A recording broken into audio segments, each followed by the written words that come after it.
Today, we're going to look at people's lost footage before being eaten alive by animals. From a drunk man who tried to pet a jaguar to a YouTuber who got too close to a wild bear. Let's dive right into it. It was June 18th, 2016, and the air over Pelican Valley in Yellowstone carried a sharp, resinous scent from the lodgepole pines. Beyond them, a large shape hunched low over a carcass, ready to defend its kill from unwary visitors. Brian Cooper was a 29-year-old warehouse worker from Idaho Falls, known among his friends for his willingness to take dares without much hesitation. Born and raised in Pocatello, he'd grown up fishing with his father but had little experience in true backcountry conditions. The camping trip to Yellowstone with two longtime friends had been planned as a weekend escape, a mix of fishing, hiking, and getting off the grid. Those close to him described him as sociable, quick to make jokes, and rarely inclined to pass up a chance for a story he could retell later. They underestimated how much of a fool he would be that day. They had set up camp in the permitted backcountry zone northeast of Pelican Creek, carrying standard gear and a single canister of bear spray between them. The plan was a short hike out along a meadow trail that morning, keeping near the marked path before turning back for fishing later in the day. The weather was stable, clear skies, temperatures in the upper 60s. About 90 minutes into their hike, they spotted movement beyond a rise. Following the slope down, the three saw a grizzly bear bent over the body of a partially scavenged bison. The distance was roughly 150 feet, close enough to see the lift and fall of the bear's shoulders as it tore into the carcass. Grizzly bears can weigh up to 1,500 pounds and run at speeds of 35 miles per hour, faster than Olympic sprinters. Their massive paws are equipped with claws up to 4 inches long, capable of disemboweling prey with a single swipe. Their bite force of over 1,200 pounds per square inch is enough to crush a bowling ball. These aren't just impressive statistics. They're evolutionary adaptations that have made grizzlies the apex predators of the northern wilderness for millennia. The open meadows spread in a shallow basin between forested ridges. To their left, a narrow drainage cut a line toward the river. There was no wind shift, no cover to mask movement, just open grass. The bear was an adult male, by later estimates weighing 600 to 700 pounds. Grizzlies are apex omnivores, protective of food sources and documented to react aggressively when approached within 300 feet of a carcass. The posted warnings at the trailhead that week have been explicit. Avoid carcass sites, carry bear spray, and back away slowly if a bear is encountered. One of Brian's friends muttered that they should turn back, noting the animal's size and proximity. Brian stepped forward instead, phone in hand, holding it high and calling out toward the bear in an exaggerated, mocking tone. His friends called to him to stop, their voices low but urgent. He glanced back briefly, stupidly grinning, then continued. At about 60 feet, the bear stopped feeding and raised its head. The huff it gave was deep, short, and carried clearly across the grass. It lowered its head slightly, ears forward, a clear warning sign that Brian either didn't recognize or chose to ignore. Brian raised the phone again, angling it toward himself and the bear behind him. He had just shifted his weight forward when the grizzly lunged.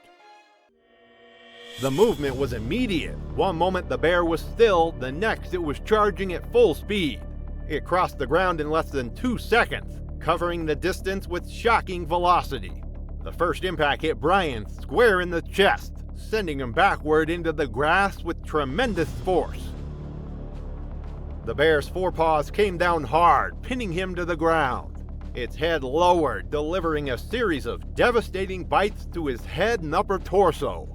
The attack was brutal and efficient, each movement calculated to neutralize the perceived threat. His friends screamed and threw rocks from a distance. The attack lasted several seconds before the bear broke contact, turning back toward the carcass. Brian lay motionless in the trampled grass. One friend ran to him while the other fumbled for the bear spray, though the animal had already resumed feeding. Attempts to find a pulse failed immediately. Visible injuries included deep lacerations to the scalp, puncture wounds across the rib cage, and extensive crushing damage to the sternum. There were no defensive wounds on his arms, suggesting he had been unable to shield himself before the initial impact. The Rangers arrived within 40 minutes, having been alerted by another hiking party that heard the desperate shouts echoing across the valley. The carcass site was marked and later closed off for the remainder of the season. The grizzly was not tracked or removed, as officials decided it had behaved in a typical defensive manner when protecting its food source. Brian's funeral was held quietly in Pocatello the following week. Attendance was mostly family and close friends, with no media presence. The park installed additional bear activity signage at the Pelican Valley trailhead within the month, including explicit warnings against approaching wildlife for photographs. His phone was recovered from the grass about 10 feet from where he fell. The screen cracked, but the device still functional. The final image was blurred and chaotic, the frame half filled with his face and the brown arc of the bear's shoulder in the background. It was September 14th, 2018, and the air in Manawas hung heavy with late afternoon heat. The municipal zoo's palm-lined entrance buzzed with the muffled hum of traffic, mixing with the sharp calls of caged parrots. As crowds thinned, a group of young men staggered toward the feline exhibits. Paulo Ferreira leaned against the railing, unaware of the foolish mistake he just made. Paulo was 22, born and raised in Manawas. Unemployed for nearly a year, he'd spent most of his time with a tight-knit circle from his neighborhood, passing hours between bars, pickup soccer games, and occasional fishing trips. Locals knew him for his impulsive streak, often framed as humor among friends, but bordering on reckless when alcohol was involved. He carried a reputation for stupid stunts to draw laughter or prove a point, often inviting someone to record the moment. That afternoon, he and 4 others had been drinking steadily since early lunch. By the time they reached the zoo, Paulo's movements had the loose coordination of intoxication, shoulders swaying, gestures drawn out. The idea began as a passing comment, one friend recalling a video of someone feeding a lion. Paulo raised the stakes immediately. He would touch a jaguar here, today, and collect 100 reais from whoever doubted him. His friends laughed at first, until he started walking toward the jaguar enclosure. Jaguars are the largest cats in the Americas, weighing up to 250 pounds and possessing the strongest bite force of any big cat. Their massive jaws can exert over 1,500 pounds per square inch, enough to crush turtle shells and pierce crocodile skulls. Unlike other big cats that kill by suffocation, jaguars deliver a crushing bite designed to pierce skull or shell, often killing prey instantly with a single devastating attack to the head or neck. The jaguar habitat was a dirt and grass pen, roughly half an acre, with scattered logs and a shallow pool. A waist-high public barrier kept the visitors at least 10 feet back from the inner chain-link fence. Inside, a single adult male jaguar lay half in shadow, tail curling lazily against the ground. The signage around the enclosure was direct. Danger. Do not cross barrier in Portuguese and English. Paulo glanced at the signs without slowing. Witnesses later recalled him stepping over the outer barrier in one motion. One friend raised the phone, the other shouting mixed encouragement and warning. From inside the enclosure, the jaguar lifted its head, its ears angled forward, body sinking low to the ground in a slow crouch. This was the classic hunting posture of an apex predator. Muscles coiled, weight shifted to the hindquarters, preparing for an explosive burst of speed. Paolo moved closer, closing the distance to within 8 feet, knees slightly bent as he leaned toward the chain link. His whistle cut through the enclosure, short and sharp. In a blur of movement, the cat surged forward with shocking speed. The initial contact was at Paolo's right leg. The jaguar's jaws clamped around his calf with bone-crushing force, momentum pulling him against the fence and then dragging him inward through the narrow gap at the gate's base, where keepers passed food trays. Paolo's scream was high and urgent, overlapping with shouts of onlookers. The animal released its grip on his leg, only to seize the back of his neck. The killing bite jaguars used to dispatch prey instantly. Its forepaws braced in the dirt as it began the violent shaking that would prove fatal. 2 zookeepers, alerted by the crowd's noise, ran to the scene. One carried a slab of meat from the nearby kitchen, waving it toward the cat in an attempt to draw its attention. The other shouted for the public to step back. Paolo's legs kicked once, then still. His shirt had pulled up toward his shoulders, revealing deep gashes along his side where the jaguar's claws had raked across his torso. The jaguar kept its jaws locked until one keeper managed to wedge the meat between its forelegs. The cat backed off a few paces, head low, watching as the keepers pulled Paolo away. The attack had lasted less than 30 seconds, but idiocy had taken its toll. Medical staff on site attempted resuscitation within minutes, but the injuries were too severe. The neck wounds had severed major vessels, and massive blood loss had occurred within minutes. The absence of a pulse was noted almost immediately. Authorities later confirmed death by cervical trauma and exsanguination. Police took statements and seized all recorded material as evidence. In their official statement, zoo authorities emphasized that the animal would not be euthanized, as the incident had been provoked, and the jaguar's behavior was consistent with its natural instincts. The zoo closed the jaguar exhibit for a week, adding a second row of steel bars in front of the visitor railing before reopening. Paolo's funeral in Manaus was closed casket, held 2 days later at a small chapel near his family's home. Attendance was limited to relatives and a few neighbors. His mother declined all interviews, her grief too profound for public consumption.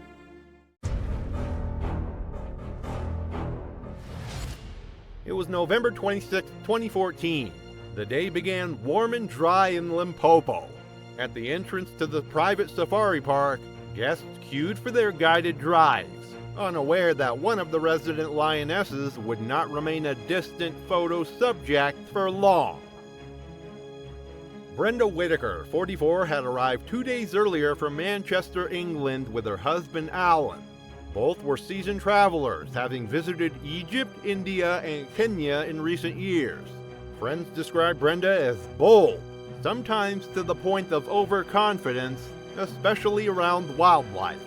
She liked to say she had a way with animals, citing memories of feeding stray cats in Marrakesh or getting close to elephants in Sri Lanka. What the sheer foolishness of Brenda's actions failed to account for was the reality of the apex predator she was about to face. African lions are among the most powerful big cats on Earth, with females weighing over 400 pounds and possessing 10 times the strength of an adult human. Their massive jaws can exert 650 pounds of pressure per square inch, enough to crush bone instantly. Most critically, lions are ambush predators with lightning-fast reflexes, capable of covering 20 feet in a single bound and reaching speeds of 50 miles per hour in short bursts. Their vehicle for the morning was a modified open-sided 4x4 with 3 rows of bench seating and a canvas canopy with a local guide in the driver's seat. From the outset, his instructions were clear. Remain seated, keep arms and cameras inside, and keep all windows closed. The animals are not tame, he reminded them, and they don't know you're just here for photos. group entered the park just after 9. After 40 minutes, the guide turned toward a shallow valley known for its lion pride. A lioness lay stretched on the short grass, head resting on her forepaws. She was an adult in prime condition. The guide eased the vehicle to a stop about 20 feet away. Cameras lifted, shutters clicked. Brenda, seated along the left side, unbuckled and leaned toward the side panel. The driver cautioned her to stay back, but she reached for the manual window crank, rolling it down until nothing separated her from the open air. She raised her DSLR, tilting it for a clear line of sight.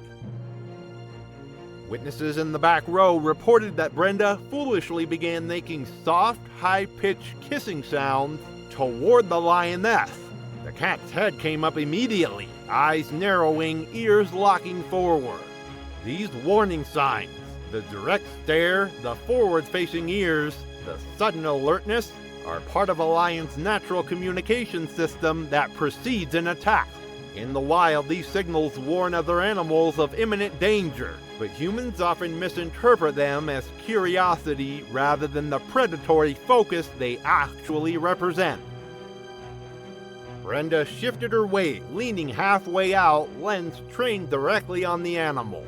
Alan told her to sit back. She replied that she was just getting a better shot. The lioness rose in one fluid movement.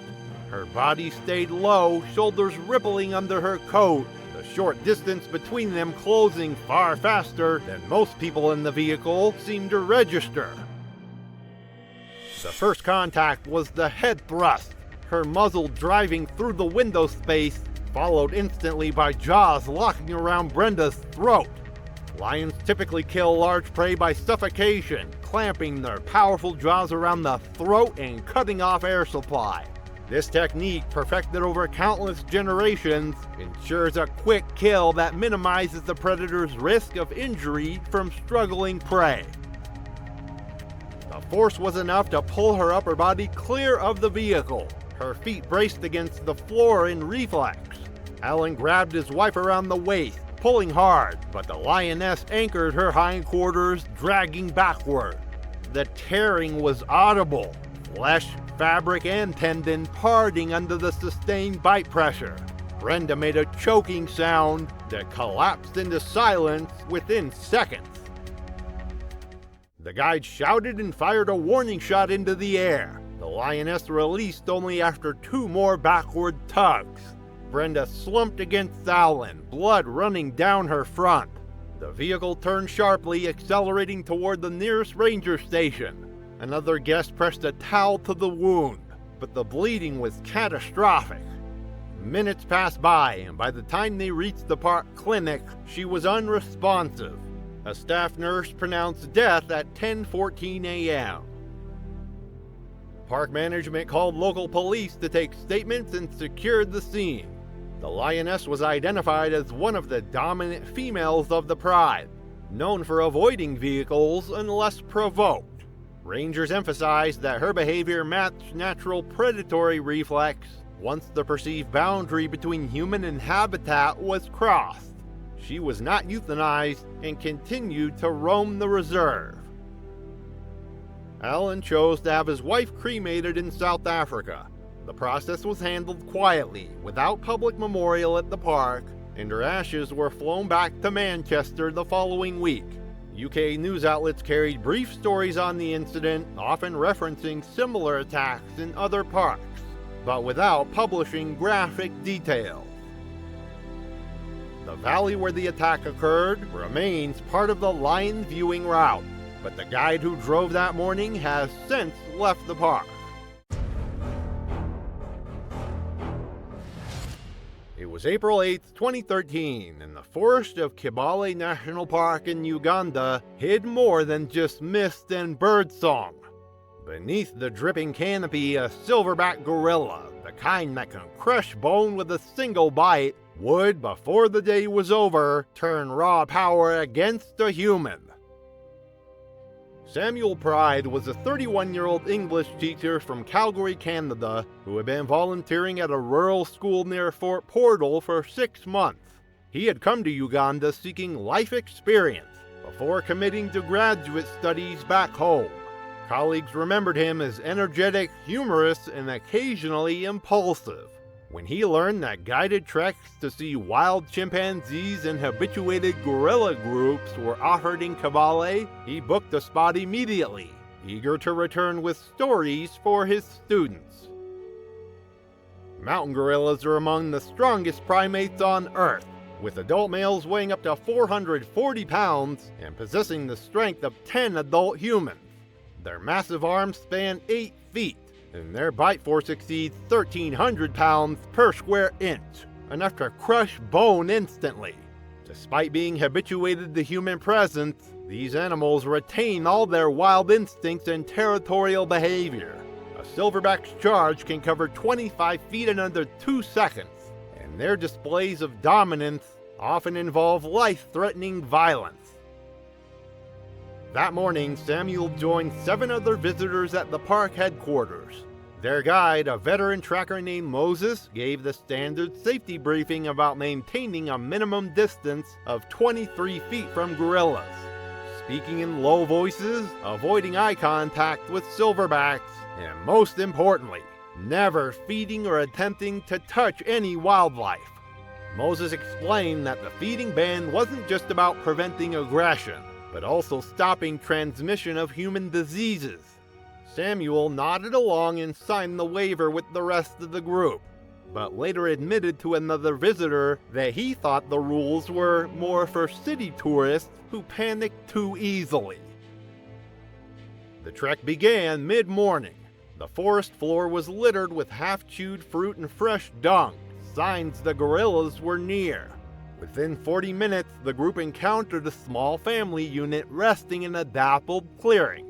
At its center sat the silverback, massive, barrel-chested, with sun glancing off the silvery gray fur across his back.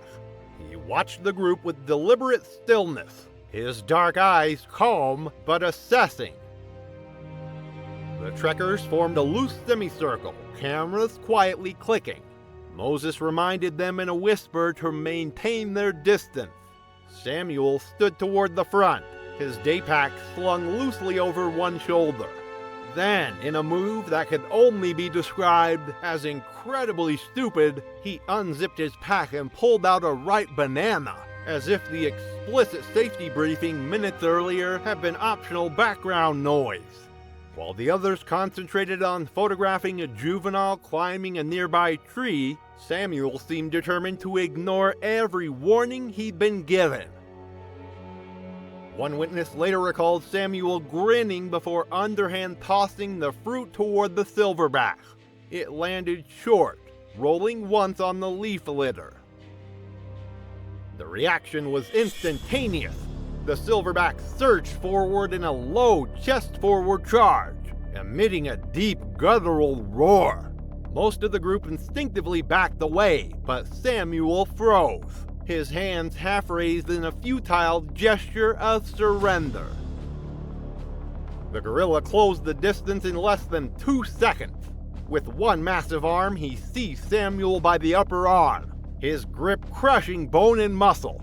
In a single motion, he flung him to the ground as though tossing aside a branch.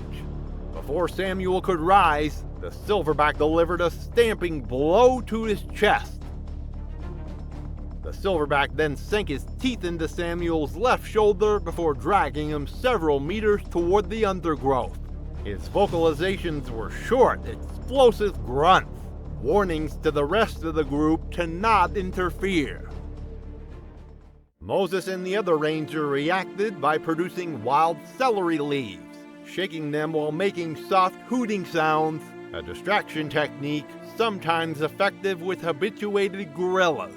When the silverback hesitated, Moses threw the leaves to one side, creating space between the gorilla and Samuel. After a tense few seconds, the silverback released his grip and retreated toward the rest of his group, resuming his watchful stillness as though nothing had occurred. Samuel lay motionless, his shirt shredded, his shoulder bleeding heavily. His breathing was shallow, lips pale from blood loss. The nearest ranger station was nearly an hour's hike away, and there was no road access for vehicles in this part of the park. The group improvised a stretcher from branches and jackets, but within 20 minutes of the attack, Samuel lost consciousness from massive blood loss and internal trauma. Despite continuous pressure on his wounds during the desperate journey back, Samuel was pronounced dead by park medical staff upon arrival. The Ugandan Wildlife Authority conducted a brief internal review, concluding that the attack was a direct consequence of feeding behavior in violation of both briefing instructions and park policy. The silverback had acted within normal bounds of territorial defense when approached with unfamiliar food. Samuel's body was transported to Kampala for repatriation to Canada. His family declined interviews, requesting privacy. At the school where he had taught, local staff and students held a small memorial. The park chose not to issue a public press release, fearing that coverage of a fatal gorilla encounter could deter ecotourism, a major source of revenue for surrounding communities.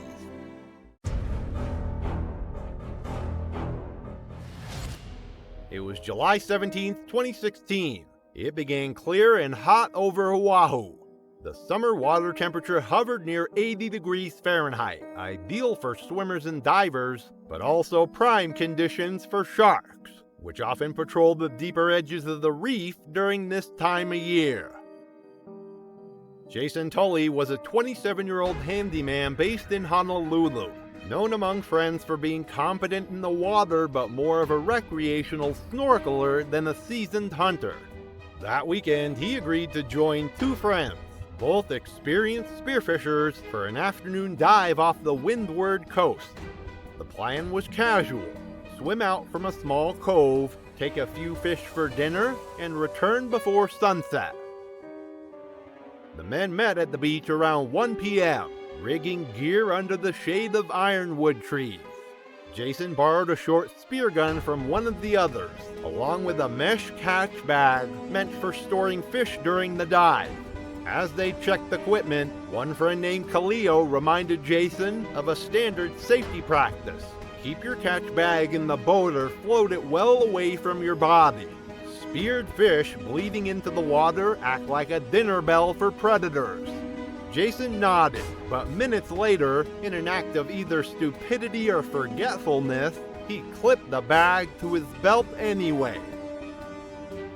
The first hour passed without incident. They moved along the outer edge of the reef, diving to 20 and 30 feet, surfacing between drops. Jason managed to land two small parrotfish, and later a larger goatfish. Blood seeped into the bag, trailing into the water as he swam. By the time they decided to turn back toward shore, his mesh sack was noticeably heavy, its contents still dripping. Kaleo warned him again, gesturing at the bag and telling him that was asking for trouble. Jason laughed it off, saying they were nearly done. However, Jason wasn't familiar with the predators in these waters. Tiger sharks are among the ocean's most dangerous predators, growing up to 18 feet long and weighing over 1,400 pounds. Their serrated teeth can slice through bone and cartilage with ease, while their powerful jaws exert crushing force. These apex predators possess an extraordinary sense of smell, capable of detecting blood in the water from miles away. It was 3:40 p.m. when the encounter happened. The three were in about 40 feet of water, sunlight still penetrating clearly. From below, rising from deeper blue into the paler reef zone, a large form appeared, moving with slow, deliberate sweeps of its tail. At first, the friends thought it was a reef shark, common in the area. But as it came closer, its massive head and blunt snout became unmistakable. This was a tiger shark, easily 12 feet long, with the distinctive vertical stripes faintly visible along its flanks. The shark's path was direct, its head slightly angled toward Jason. The trail of fish blood in the water left no ambiguity about its target. Both friends shouted through their snorkels, motioning for Jason to drop the bag. Instead, he began thrashing his fins in an instinctive attempt to back away. The movement sealed his fate. The shark accelerated from a slow cruise to a sudden burst of speed, jaws opening. It struck broadside, clamping across his hips and lower abdomen. Jason was yanked downward, his spear gun spinning away as the shark carried him several feet below the surface. Kaleo dove after him, jabbing the shark's flank with the tip of his spear. The other friend did the same, striking at its gills. The shark released Jason, circling out of sight for only seconds before turning back. Its second strike was aimed higher, catching him across the midsection. This time it held on, twisting slightly before letting go and disappearing in the deeper water. Jason floated motionless. The water around him was clouded with blood. His friends struggled to keep his head above water while swimming toward shore, but even with adrenaline driving them, the swim was slow. They reached the shallows nearly 15 minutes later, dragging him onto the sand. A local fisherman ran to call emergency services from his truck, but by the time paramedics arrived, Jason had no pulse and showed no signs of breathing. Efforts to resuscitate him on the beach failed, and he was pronounced dead at the scene. The Department of Land and Natural Resources dispatched officers to survey the area. A brief statement was issued the next morning, confirming that a fatal shark bite had occurred off Oahu's windward side, that the victim had been spearfishing, and that standard safety protocols were not followed. They advised divers to store catches away from the body and to be alert during late afternoon hours, when visibility changes and shark activity sometimes increases. Jason's funeral took place 4 days later at a small church in Honolulu. Fewer than 30 people attended, mostly relatives and close friends. His parents, who had flown in from the mainland, declined interviews. The service was short. The eulogy focused on his humor. It was September 18, 2015, and the air along the creek banks of Katmai National Park held the sharp edge of early cold. The rivers, swollen from recent rain, ran fast and brown, weaving through a vast sprawl of gravel bars where death waited patiently in the shadows. Jason Firth was a 29-year-old former Army mechanic from Twin Falls, Idaho, who had built a modest YouTube following with solo survival videos. His channel averaged a few thousand views per upload, mostly from hobbyists and preppers drawn to his calm, gravel voice narration and deliberate editing style. Unlike the flashy adventure influencers who dominated the platform, Jason focused on what he called real conditions: cold weather shelters, minimal gear, off-trail travel through some of America's most unforgiving wilderness. This trip to Katmai was meant to be his most ambitious project yet. A week-long solo trek through the backcountry with no tent, just a tarp and a bear canister. He flew in by bush plane 3 days earlier, logging his route with rangers who warned him of heightened brown bear activity during peak pre-winter feeding. Coastal brown bears can weigh over 1,000 pounds and possess strength 20 times that of an adult human. Their massive claws, up to 6 inches long, are designed to tear through flesh and bone with devastating efficiency. Their bite force exceeds 1,200 pounds per square inch, enough to crush a human skull like an eggshell. These aren't just impressive statistics. They represent millions of years of evolutionary perfection in the art of killing. Jason's final day of footage was shot near a narrow creek off the Savanoski River. He appeared calm, whispering into his microphone about respecting the distance between predator and man. He pointed to an alder thicket across the creek, explaining how bears use such cover for concealment. Behind him, the water moved fast and shallow, its constant murmur masking the approach of the beast. He remained crouched near the bank, facing downstream, completely unaware of the massive predator approaching from behind. There was no warning growl, no prolonged stalking behavior, just the sudden rush of a 900-pound coastal brown bear bursting from the alders less than 30 feet away. Jason spun toward the sound, startled, shouting once as he scrambled to his feet and stumbled backward. The uneven gravel betrayed him, and he fell. In that moment of vulnerability, his fate was sealed. The bear closed the distance with shocking speed, covering the ground between them in seconds. Jason kicked desperately as the massive predator reared up, but his efforts were futile against such overwhelming power. The first swipe of the bear's paw sent him sprawling onto his side, dust and moss lifting from the disturbed ground. The bear pinned Jason with its massive forelimbs and began the methodical process of killing. Its first bite pierced deep through his left shoulder and collarbone, crushing bone and severing arteries. Another bite clamped along the base of his jaw, the bear's teeth penetrating skull and brain tissue. Jason's left hand reached desperately toward the bear spray canister on his hip, but it was never deployed. The animal shook him once before biting again. The sounds captured on the recording were brief but haunting. Heavy breathing, broken gasps, the sharp crack of ribs, and the scrape of gravel under shifting weight. The attack lasted under 30 seconds, but those moments contained a lifetime of terror and pain. When it was over, the bear simply left Jason's mangled body and disappeared back into the brush from which it had emerged. Blood soaked into the gravel as his GoPro continued recording for another 4 hours, powered by an external battery pack, documenting nothing but the growing stillness of death. When Jason missed his scheduled satellite check-in 2 nights later, rangers launched a ground search.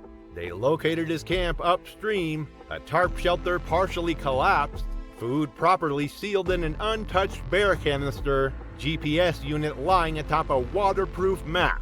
Following trail markers from his notepad, they discovered the tripod the next morning, still upright like a monument to his final moments.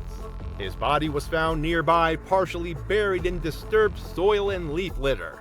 Evidence suggested the bear had briefly returned after the initial attack, possibly to cache the remains, a natural behavior that transforms human tragedy into mere biological function. Officials determined the encounter was defensive, a close-range surprise meeting likely triggered by Jason unknowingly positioning himself near a bear trail or feeding zone. No baiting, food rescue, or improper storage were discovered. Jason had followed all the protocols, respected all the warnings, and still died. The bear was neither tracked nor euthanized. It had simply acted according to its nature, defending territory or responding to perceived threats with the lethal efficiency that had kept its species alive for millennia. Jason's remains were flown out under ranger escort, transferred through Anchorage to Boise, and finally home to Twin Falls. His parents handled arrangements quietly, the funeral attended by family, 3 fellow veterans, and a handful of subscribers who had followed his journey from the beginning. National Park authorities confiscated Jason's camera and hard drive shortly after recovery, citing the need to prevent the footage from being leaked or misused online. Officials later confirmed the video would remain sealed out of respect for the family and to avoid fueling sensationalism around a predatory event that was, by all evidence, a tragic accident rooted in proximity and instinct. It was February 14, 2017, and the late afternoon sun sat low over Lake Victoria, turning the bay's surface to gold. Reed beds lined the shoreline, masking the presence of one of Africa's most efficient killers lurking just beneath the surface. Dylan Morales was a 25-year-old backpacker from Costa Rica who had been traveling across East Africa for 2 months, filming low-budget nature vlogs for his growing YouTube channel. His subscriber count hovered around 2,200, but he had cultivated a reputation for placing himself in remote environments with minimal preparation. His videos featured a loose, unpolished style that viewers found authentic. 1-minute intros, handheld walkthroughs, and long takes of him interacting with nature in unscripted, often reckless ways. Dylan's stated goal was to film what real wilderness feels like up close, but he had no formal background in biology or regional ecology. He trusted instinct and improvisation over expertise, a philosophy that would prove fatal in the predator-rich waters of Lake Victoria. What Dylan likely didn't understand was the ancient killing machine that ruled these waters. Nile crocodiles are deadly ambush predators, growing over 16 feet long and delivering bone-crushing bites over 3,000 psi before drowning their prey. Once they clamp onto prey, they employ the death roll, rapid spinning designed to disorient, dismember, and drown victims in seconds. That morning, Dylan had arrived in a fishing village near Entebbe and spent time talking with local children and fishermen. An older man gutting tilapia near his canoe had warned Dylan explicitly not to swim in the bay. He pointed toward the reeds and explained that crocodiles move through the area regularly, taking goats and sometimes children. Dylan laughed and waved off the concern, brushing it off with a casual, "It's just a rinse. Nothing's gonna grab me in waist-deep water." By 5 p.m., the light was soft enough for filming. Dylan positioned his camera just beyond the high water mark, preparing to shoot what he described as a bathing sequence inspired by local villagers. Shirtless and barefoot, he carried a bar of soap in a small bucket, intending to demonstrate how people washed in the lake. Unlike villagers, who typically stayed near the reeds or used enclosures, he stepped out farther alone for a better camera angle. 3 village boys watched from shore as he waded deeper into the murky water. The shallow edge of Lake Victoria slopes gently into dark, weed-choked depths where visibility drops to 0 beyond a few feet. This environment provides perfect hunting conditions for Nile crocodiles, allowing them to approach prey completely undetected. Dylan moved slowly through the water, adjusting his stance as he splashed his face for the camera. He kept glancing back at his tripod, gesturing with his left hand while narrating softly in his mixture of Spanish and broken English. The water around him appeared calm and harmless, giving no indication of the massive predator that had been tracking his movements since he first entered the lake. This was likely a mature male exceeding 12 feet, a size capable of attacking large mammals and even overturning dugout canoes. Then Dylan screamed. The sound was sharp and brief, a single high-pitched cry that transformed into a grunt as he was suddenly pulled backward and down. Water surged violently around him as a long tail and part of a broad back surfaced for less than a second before disappearing again. The crocodile clamped onto Dylan's right side just under the ribs, its massive jaws penetrating deep into his torso. The initial bite alone would have caused catastrophic internal damage, crushing ribs and puncturing vital organs. Dylan twisted once in the water, his body responding instinctively to the unimaginable pain, before the crocodile began its death roll. This spinning technique, perfected over millions of years of evolution, serves multiple purposes. It disorients prey, tears flesh from bone, and ensures drowning by keeping victims underwater. Dylan's arm reached above the surface briefly during the violent rotation, but he didn't scream again. The crocodile rolled with him in a wide arc before both predator and prey vanished beneath the surface. The camera, still recording from shore, captured the panicked voices rising as witnesses realized what was happening. One man waded in waist deep but saw nothing in the murky water. Another shouted to check farther down the reeds, but within a minute, an eerie silence had returned to the bay. Authorities called by the natives arrived at dusk to find Dylan's tripod and backpack abandoned on shore, his camera still powered on and recording. A review of the footage confirmed that the attack had occurred within seconds of Dylan turning toward shore, with no prior warning signs visible, no ripples, no fin, no surface breach. Just flat water, then sudden explosive violence. Dylan's body was found the next morning in papyrus reeds, legs missing from mid-thigh and his torso showing signs of massive trauma. Punctured ribs, crushed tissue, and deep tearing consistent with a crocodile's jaws. Remarkably, his face remained intact, preserving his identity for the grim task of repatriation. Local police marked the case an accidental death and filed a brief incident summary. Officials posted a handwritten sign near the bay warning of crocodile danger, but no patrols or removals followed. In this region, such attacks were uncommon but not unusual. The predator had acted on instinct, and life moved on. Dylan's family in San Jose held a private funeral, requesting that footage of the attack not be circulated. His YouTube channel fell silent, a digital monument to the dangers of treating nature as entertainment rather than respecting it as the domain of perfectly evolved killers. No camera angle can prepare you for what rises silently from murky water, or crashes headlong through firelight in the dead of night. In Romania, one man's minimalist shelter offered no protection from the massive boar already circling his camp.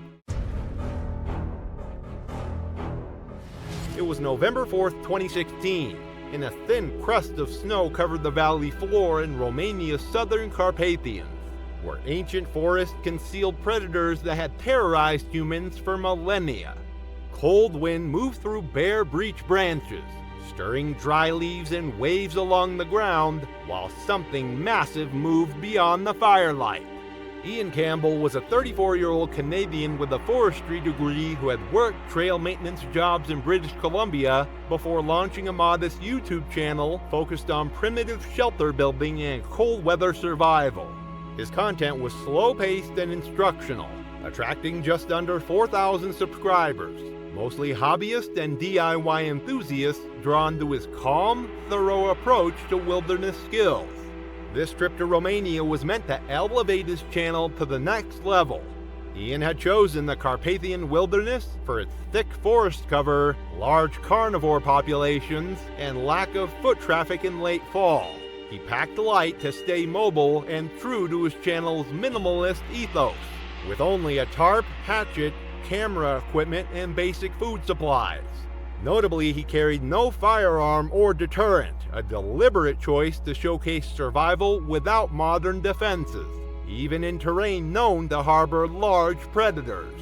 By his third day in the wilderness, light snow had begun to fall as Ian established camp in a shelter valley rimmed with pine and hornbeam. He constructed a lean-to against a fallen trunk, dug a shallow fire pit, and collected dead wood from higher ground. Around sunset, he filmed a segment near his fire, speaking softly about the animal scat he had discovered throughout the day before signing off. His camera remained mounted on a motion time-lapse rig, pointed at the shelter throughout the night. At 2:07 a.m., the first rustling sounds began just beyond the fire circle. The audio captured Ian's voice, abrupt and commanding, telling something to get away. The movement quickened as a thick-bodied shape entered the frame from the left, a massive wild boar, its outline bulky and menacing in the flickering firelight. This was likely an old solitary male, driven from a sounder during the November rutting season when competition for mates makes boars particularly aggressive and unpredictable. These dominant individuals often exceed 440 pounds and are known to travel alone, highly territorial and prone to confrontation. They can possess powerful necks and razor-sharp tusks up to 8 inches long.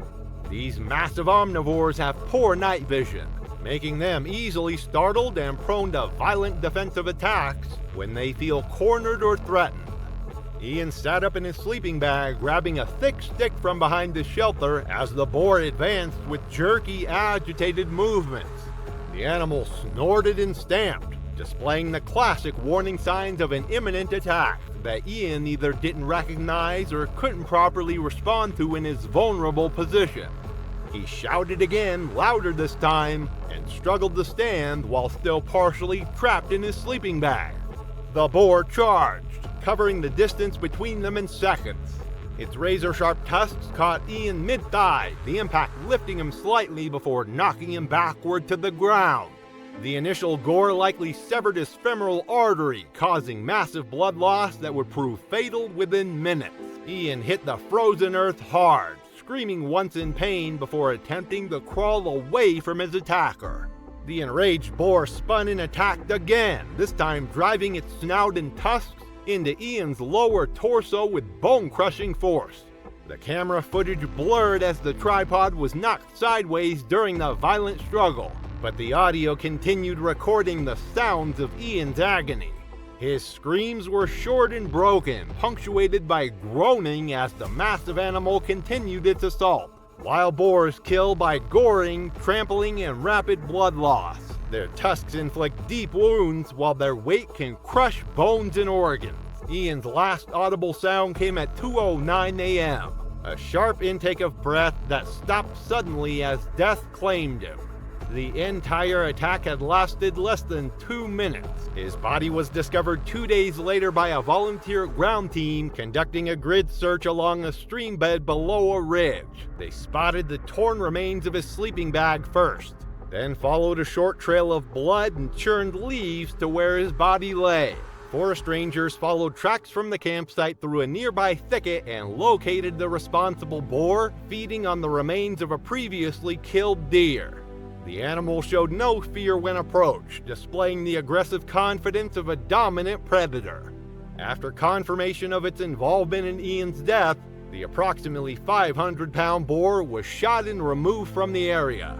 Scarring on its shoulders indicated a history of violent encounters with other males during territorial disputes. Romanian authorities handled the incident quietly, sending only a brief notice to the Canadian embassy in Bucharest. His remains were cremated and returned to Vancouver, where friends and family remembered him as a passionate outdoorsman who had simply encountered nature's darker reality. At his family's request, his YouTube channel was taken down weeks later, leaving only archived clips scattered across forums. The lean-to he built stood for months afterward, a fading reminder that in nature's domain, humans remain vulnerable to the predators that still rule the wild. It was August 2nd, 2018. And the sea off Molokai South Shore churned with the remnants of a tropical system that had pushed sediment into the shallows, creating perfect conditions for one of the ocean's most efficient predators. The water ran cloudy in streaks of green and brown, reducing visibility to mere feet as something massive moved beyond the reef shelf. Evan Nishida was a 27-year-old part-time barista from Hilo who had a small YouTube following with his gear review and spearfishing channel. His content focused on affordability, highlighting entry-level equipment for recreational fishers and young freedivers just starting out. Evan never claimed to be an expert. He had grown up near water but mostly dove close to shore in familiar jetties and tide channels. This trip to Molokai was meant to mark a new phase in his channel's development. He had recently received a sponsorship box from a budget spear manufacturer and wanted to field test the new pole spear on video. His plan was to shoot a solo diving segment while his two friends remained on shore to handle drone footage and provide safety spotting from the rocks. That morning, several locals had commented on the dangerous visibility conditions.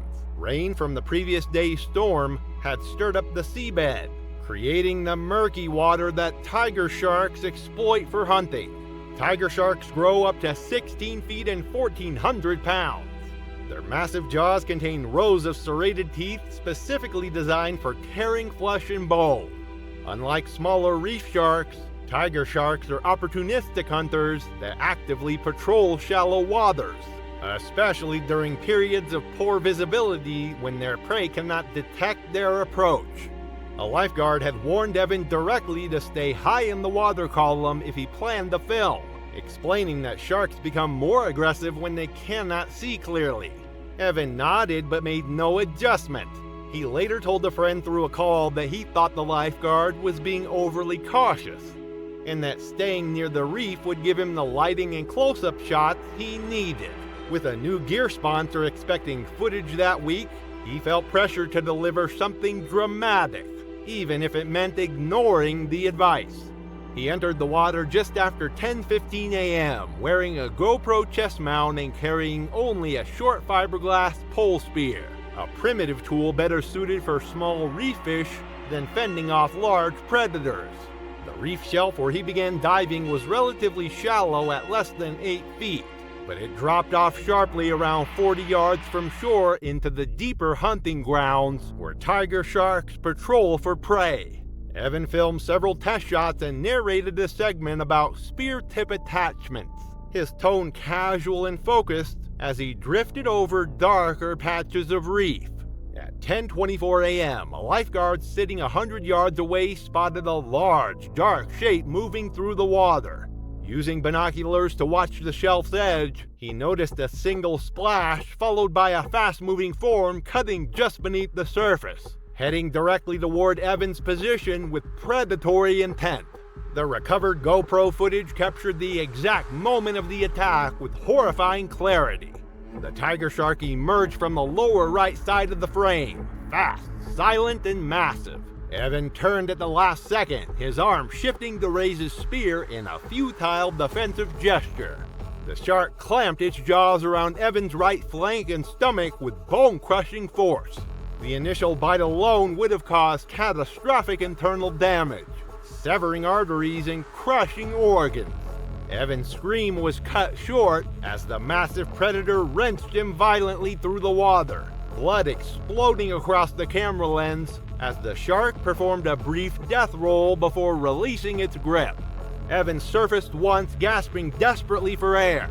He attempted to swim toward the reef's edge, but his movements were already weakening from massive blood loss and trauma. The shark, following its predatory instincts, returned almost immediately for a second attack. Tiger sharks rarely abandon prey once an attack begins, and in murky water their aggression intensifies. The scent of blood triggers a feeding response that overrides caution, driving them to pursue wounded targets relentlessly. The second strike was captured as the GoPro was knocked downward, showing Evan's chest now covered in blood while his swim kicks became increasingly erratic and weak. The camera recorded a final moment of bubbling water and muffled cries before falling silent at 10:26 a.m., documenting the end of a life in less than 2 minutes of savage violence. The lifeguard reached the scene 2 minutes later, but it was far too late.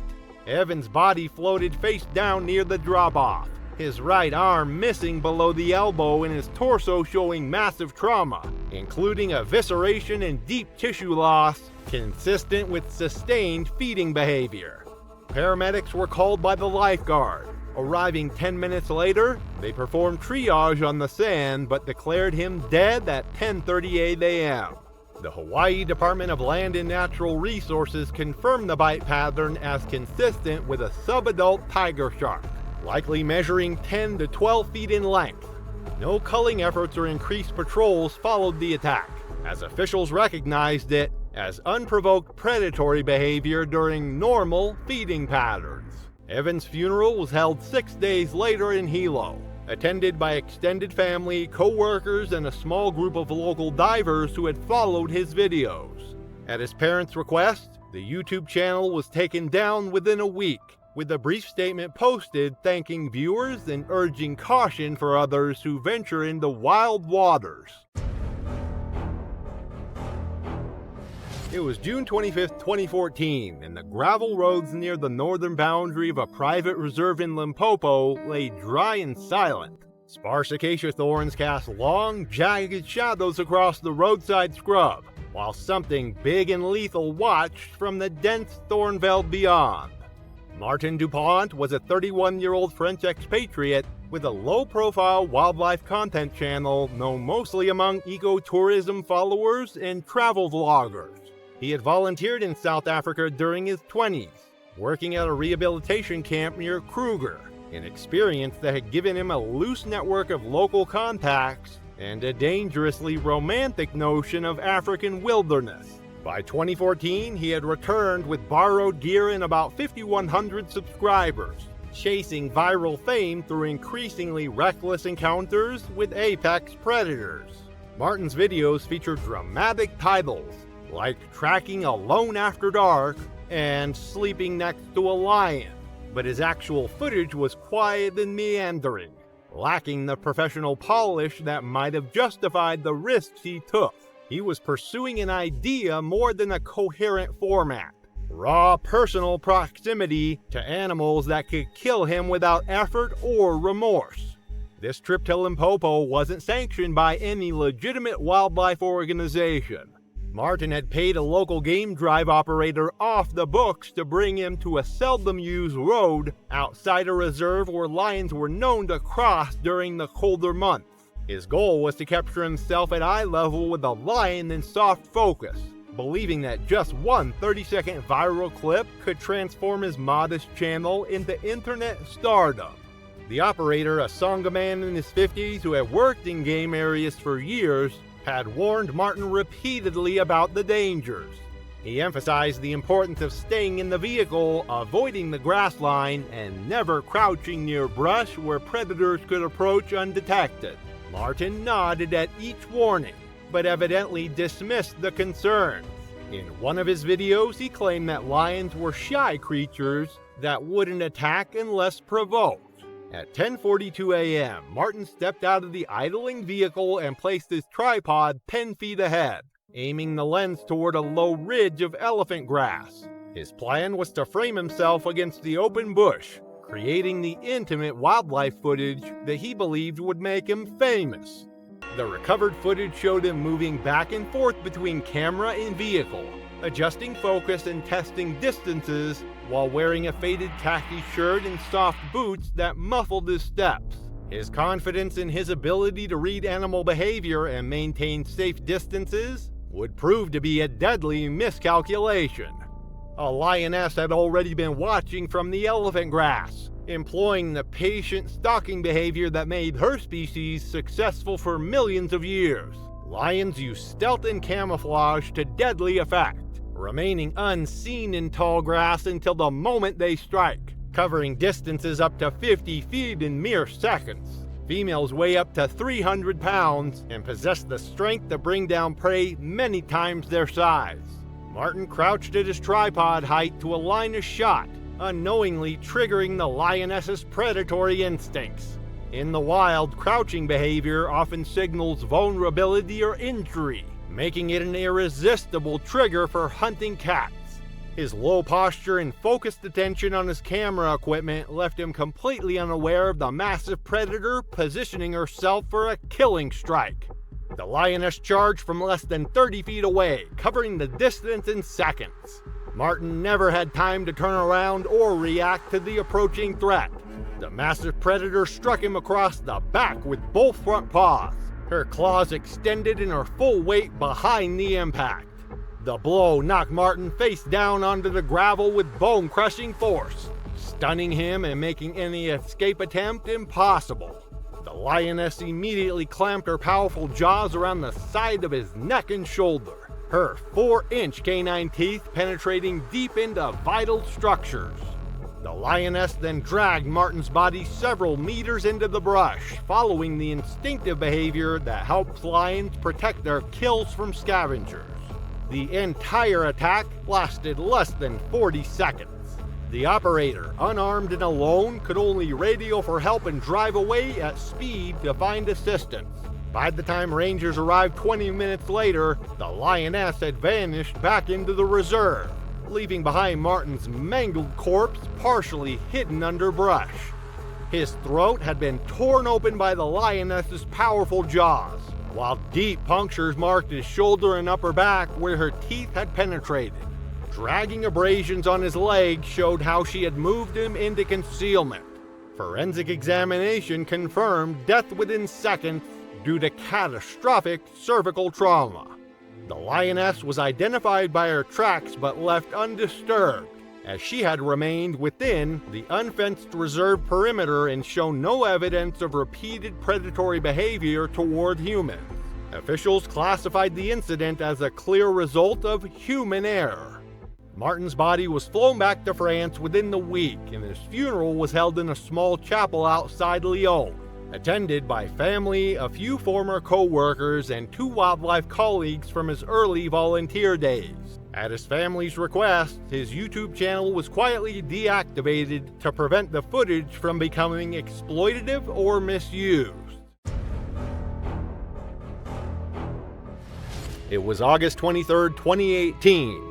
In the dusty heat of the Tulsa State Fairgrounds, where the scent of hay and livestock hung heavy in the August air, 17-year-old Miguel Rivas stood proudly beside his prize Charolais bull. The massive ivory-colored beast, weighing nearly 1,900 pounds, had been Miguel's project for months. He called him Titus. Miguel came from 3 generations of ranchers. Though his father had left the business years ago for construction work, Miguel carried the family tradition with pride. What began as simple chores, mucking stalls and hauling feed, had blossomed into genuine passion. By 16, he was handling bulls, not the bucking rodeo stock, but show bulls valued for their build and temperament. Friends and teachers often described him as intensely focused, sometimes too focused. When something mattered to him, Miguel didn't hesitate. Whether it was a stubborn gate latch or a panicked animal, he had a habit of stepping in before fully assessing the danger. His mother once said he had tunnel vision with a hero complex, a tendency to lock onto the problem in front of him and block everything else out. That same impulse had earned him respect in the show ring, but it also made him reckless in the wrong moment. Titus was a magnificent specimen, a broad-chested Charolais bull with a thick neck and seemingly placid eyes. Miguel had spent countless hours halter training him, walking him before dawn, brushing his coat until it gleamed like polished bone. The bond between them seemed unbreakable. On August 23, 2018, Miguel brought Titus to the fairgrounds with practiced confidence. He unloaded the bull into a temporary aluminum pen beneath a series of loudspeakers used for announcements. The morning passed in routine preparation, bathing, grooming, and chatting with fellow handlers. But something was off. Titus shifted restlessly, muscles twitching beneath his short fur. Miguel had to tug the halter repeatedly just to keep him facing forward. A judge remarked on how calm the bull seemed despite his size. Miguel nodded, but deep down, something didn't feel right. Titus's ears flicked nervously at every sound. His tail swished faster than usual. Miguel gave reassuring pets and massages, but Titus wasn't responding like he used to. Then came the sound that would change everything. A sharp, shrieking squeal from the overhead speaker system. Feedback from a poorly connected microphone pierced the pavilion like a siren, slicing through the layered noise of the fairgrounds. The crowd froze. So did most of the animals, but not Titus. Bulls, especially those of the Charolais breed, are known for their size, strength, and surprising burst of speed when startled. Though typically selected for their docile temperament in show settings, Charolais bulls can weigh between 1,800 and 2,400 pounds and possess the muscular power to cause catastrophic damage in seconds. A startled bull can reach speeds of up to 25 miles per hour and has a remarkably low flight distance, meaning they may react violently to sudden noises or perceived threats in close quarters. In Miguel's case, the high-pitched audio feedback acted as a trigger, flipping the bull's instinct from calm to panic in a flash, and the lightweight pen offered no meaningful resistance. The bull jerked violently, eyes wide, nostrils flaring. His entire body seemed to coil in a split second, like a spring yanked to its limit. In one powerful surge, the aluminum bars of the pen twisted like tinfoil. The structure collapsed with a deafening clang, and Titus exploded into the open aisle. Miguel didn't think, he reacted. It was the same instinct he'd followed since he was a kid. Fix the problem, stop the danger, take control. He had been the one to calm Titus when a storm rolled in last spring, the one to stand his ground when the bull panicked at the sound of a lawnmower. In his mind, this was just another moment where Titus needed him, and beyond the instinct was guilt. Miguel had trained him, chosen this location, tied him in that flimsy pen. If Titus hurt someone, it would be on him. He believed, truly believed, that his presence could stop it. So as the crowd screamed and scattered, as parents yanked their children behind trailers and handlers dove behind gates, Miguel stepped into the aisle directly into the bull's path. His heart pounded, but his hands were steady. He called out softly, "Titus," just like he had every morning before feeding, his voice cutting through the chaos. He raised his arm, not in fear, but in a signal that the bull had responded to hundreds of times. But Titus didn't see a trainer, he didn't hear a familiar voice. He saw movement, he saw a shape, and his body was still locked in panic. The bull charged. He covered the distance in seconds, hooves thundering against the concrete.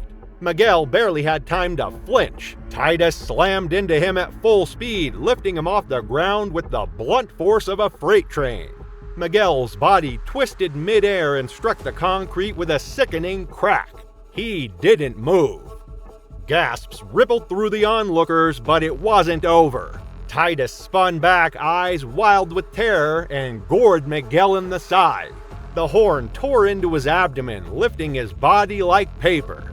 A second toss followed, more violent than the first, flinging Miguel sideways as the bull's hooves stomped dangerously close to his head. Shouts of "Get back!" and "Grab the gates" echoed across the pavilion as handlers finally managed to redirect Titus toward a closed trainer, using feed buckets and steel panels like shields. Medics arrived within minutes, and though Miguel was barely alive, they worked fast to keep his heart beating.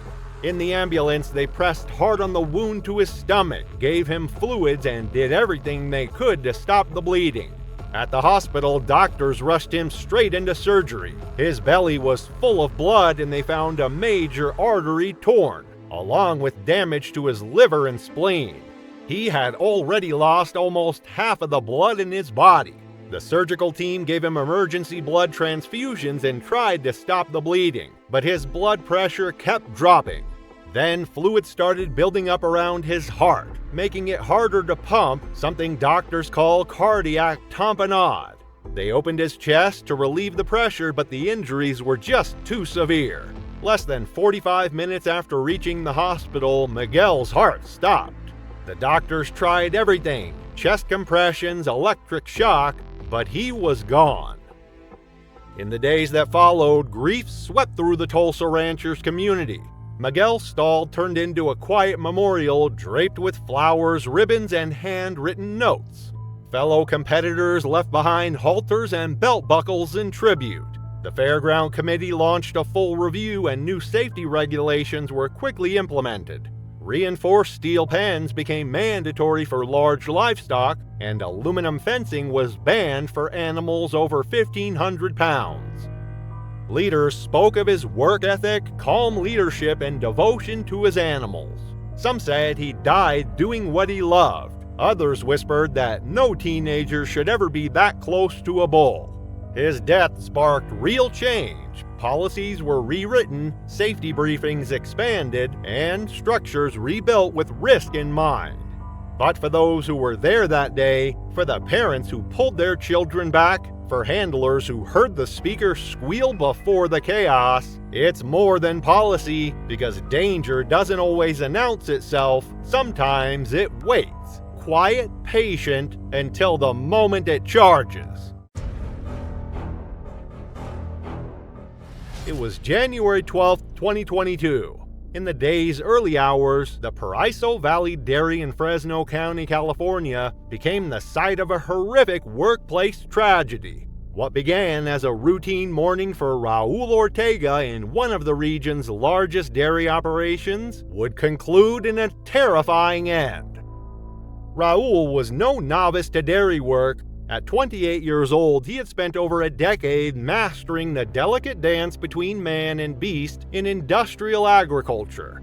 Born to field workers in Bakersfield, Raul had earned respect through his tireless work ethic and problem-solving abilities.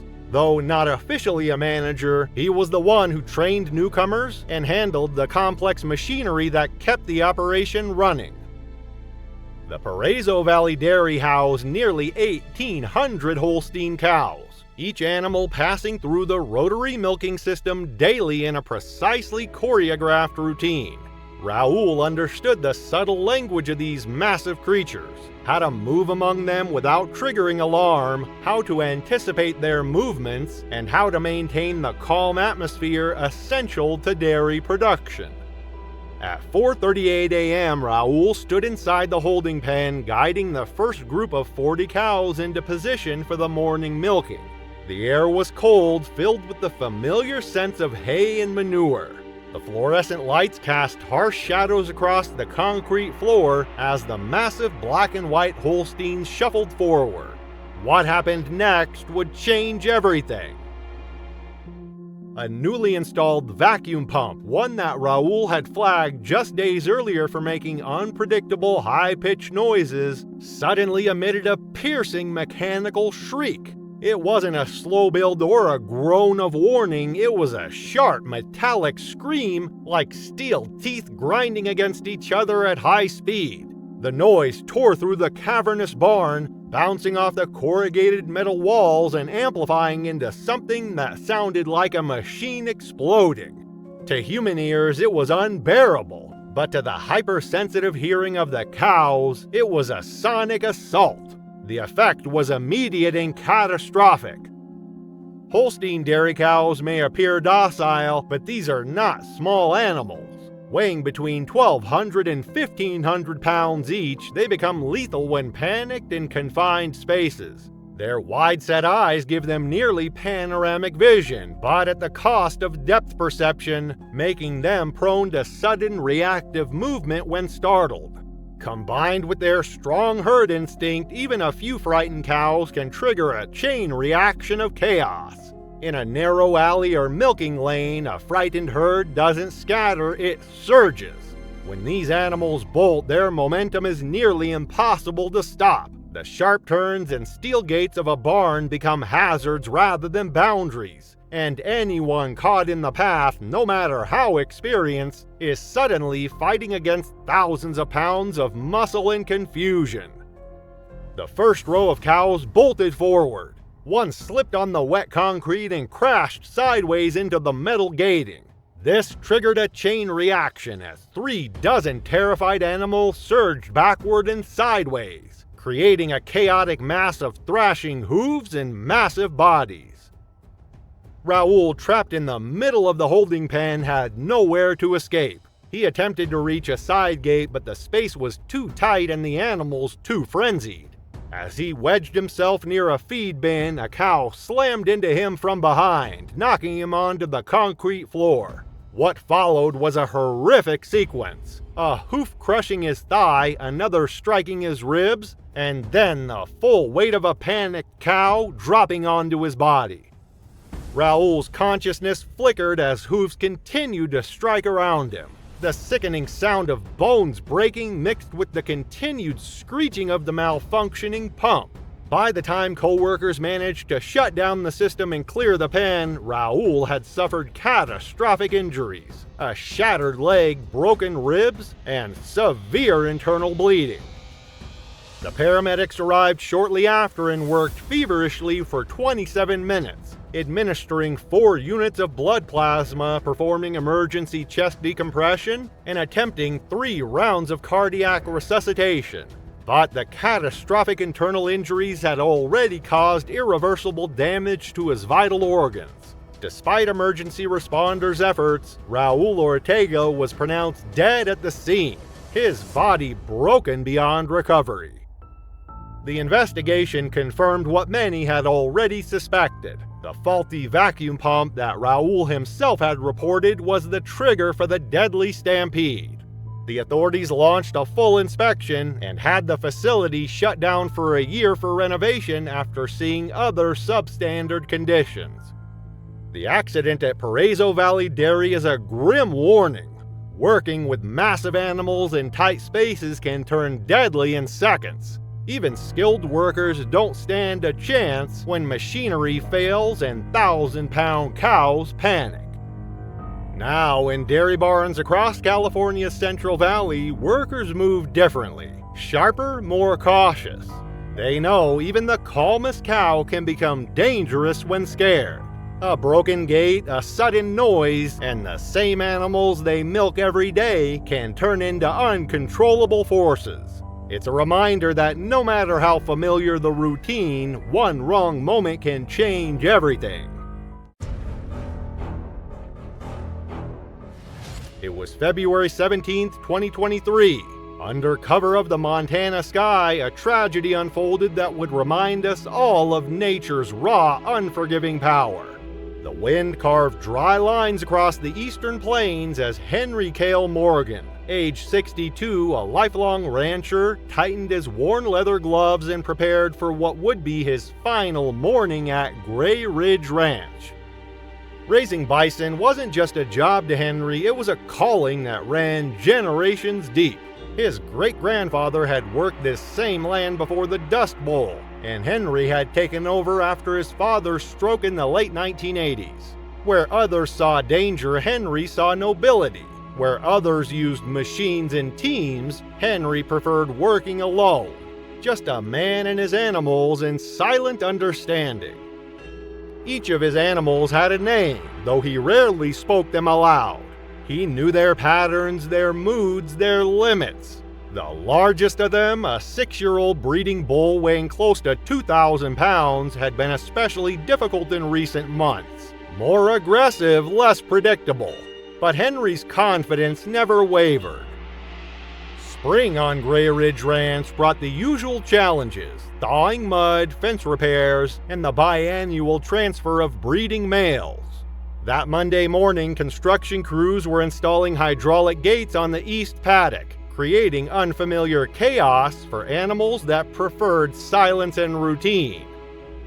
Henry disliked using trucks for transfers. He preferred walking the bulls along the old spit rail corridor himself, giving them space and a clear route. It had worked dozens of times before. The bull, internally tagged as B-17, had been pacing since dawn. The sound of construction made him uneasy. When Henry entered the pen that morning, radio clipped to his belt, he noticed the twitching ears, the low, chuffing breaths. Still, he proceeded. A worn steel gate creaked open. The bull snorted, hooves cracking frozen dirt beneath him. A full-grown bison can reach impressive speeds of up to 35 miles per hour, a startling feat given their massive size. Adult males can weigh as much as 2,300 pounds and have the ability to accelerate from a standstill to this speed in just 6 seconds.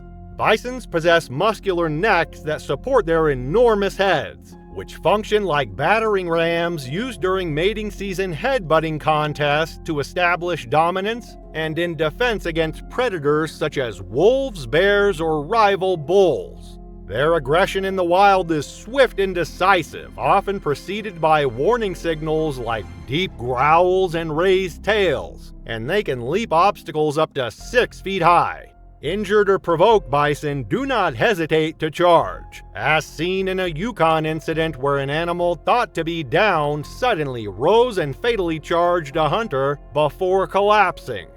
These factors combine to make bison not only symbols of raw power and agility, but also a potent reminder of the dangers they pose when their space is invaded or underestimated. What triggered the next moment remains unclear. Perhaps it was the sudden metallic bang from a dropped tool or a loose piece of tin flapping in the wind. Maybe it was just primal instinct. What is known, confirmed later by the corral's motion-activated camera, is that in less than 2 seconds, the bull wheeled around with terrifying precision. He charged. And Henry turned too late. The bull hit him squarely in the chest, lifting him off the ground and slamming him into the side rail. A crunch of ribs echoed off the metal. He dropped, twisted unnaturally, but the bull wasn't finished. 2 more thrusts of the massive head drove him deeper into the dust and hay. It was all over in under 10 seconds. The construction crew didn't hear the attack through their work noise, but an intern retrieving a toolbox spotted the bull pacing near the bloodied rail just minutes after the fatal charge. At first, he thought the animal had cornered something, maybe a trapped calf or a downed gate. But when he stepped closer, he froze. The shape on the ground wasn't scrap metal or equipment. It was Henry. His limbs were still, one boot half off, his shirt soaked dark with blood and dirt. The intern dropped the toolbox and ran, shouting for help. He sprinted back to the main crew and grabbed the foreman's radio, stammering through the emergency call. Moments later, two of the men cautiously approached the corral's edge. One called Henry's name repeatedly, but there was no movement, no groan, no lift of breath. The bull watched them in eerie silence, still pacing in slow, methodical loops, his heavy sides rising and falling, his eyes unreadable. They didn't dare enter, not without tranquilizers. Sheriff's deputies arrived 30 minutes later, their convoy winding up the gravel road while the crew waited in anxious silence. By then, the bull had grown still, standing alone in the center of the corral, calm again, as if the violence had been erased. Deputies kept their distance, assessing the scene before deciding to sedate the animal from behind the gate using a dart gun. It took 2 hits before the bull wobbled, lowered its head, and finally collapsed on his side with a muffled grunt. Only then did the responders enter. Henry's body was found in a shallow depression near the east rail, his chest crushed, face turned toward the horizon. He was declared dead then and there. The bull was relocated to a secluded, secure pasture away from the main herd and human activity, monitored closely for signs of aggression. Ranch experts believe the attack was triggered by environmental stress rather than the bull's nature. Henry's family and the ranch community held the private memorial at the Gray Ridge homestead, honoring his lifelong dedication to the land and animals. Those who knew him carried his memory in stories passed down around campfires and quiet moments in the fields he loved. Bison are often romanticized in American culture, symbols of wild freedom and ancient strength. But behind those noble silhouettes is raw force that humans can never truly tame. September 15th, 2021. The dense forests of Rutland County, Vermont were experiencing peak autumn transformation. The maple and birch trees displayed brilliant reds and golds, creating a picturesque backdrop that drew content creators seeking dramatic footage for their channels. Kyle Merritt, a 28-year-old YouTuber from Burlington, had built a modest following of 45,000 subscribers on his outdoor adventure channel, Vermont Wild. Known for his fearless approach to wildlife encounters, Kyle specialized in creating content that pushed the boundaries of outdoor exploration. His videos often featured close encounters with Vermont's native animals, earning him both praise and criticism from viewers concerned about his safety practices. Kyle had driven 3 hours south to explore remote trails near Mount Tabor, planning to film his latest episode titled Tracking Vermont's Black Bears. He carried professional camera equipment, including a GoPro chest mount and handheld stabilizer, along with his basic hiking supplies. Notably absent was bear spray, which Kyle had dismissed in previous videos as unnecessary for black bear encounters. His girlfriend knew his planned route and expected return time. The morning air was crisp at 42 degrees when Kyle began his solo hike, already recording his introduction segment. The forest was unusually quiet as Kyle narrated his journey for his audience. Black bears are North America's most common bear species, with Vermont hosting an estimated 6,000 individuals. Adult males typically weigh between 200 to 400 pounds and can run up to 30 miles per hour. During autumn, they enter hyperphagia, consuming up to 20,000 calories daily to build fat reserves for winter hibernation. Their bite force measures approximately 400 to 600 pounds per square inch. While generally avoiding human contact, bears become aggressive when surprised, cornered, or protecting food sources. At 2:30 in the afternoon, Kyle was filming bear tracking signs when he spotted fresh claw marks on a tree. Excited by the discovery, he moved closer with his camera, narrating his findings. A large male black bear, estimated at 340 pounds, had been foraging nearby and detected Kyle's presence. The bear emerged from the undergrowth just 15 feet away. Kyle's immediate reaction was to continue filming, his confidence bolstered by previous successful encounters with a mountain lion in New Hampshire and a pack of coyotes near Lake Champlain that had earned him over 200,000 views each. Those viral videos had taught him that staying calm and keeping the camera rolling during wildlife encounters was the key to both safety and subscriber growth. Kyle believed this bear encounter would create his most viral content yet, drawing on the same fearless approach that had made him Vermont's most daring outdoor YouTuber. The bear, agitated by Kyle's proximity and equipment sounds, perceived the continued camera approach as threatening. When Kyle stumbled backward over a fallen branch, the sudden movement triggered the bear's defensive instincts. The animal charged with explosive speed.